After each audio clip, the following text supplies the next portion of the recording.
Hi friends, in this video I would be showing the quotation to replace broken display panel of Samsung Ultra HD 4K TV.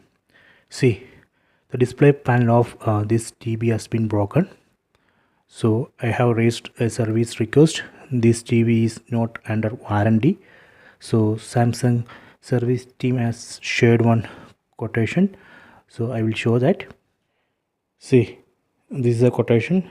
You can see service charge 1100, the price of the panel 1698, and total amount after this CGST and SGST it comes around 12,624.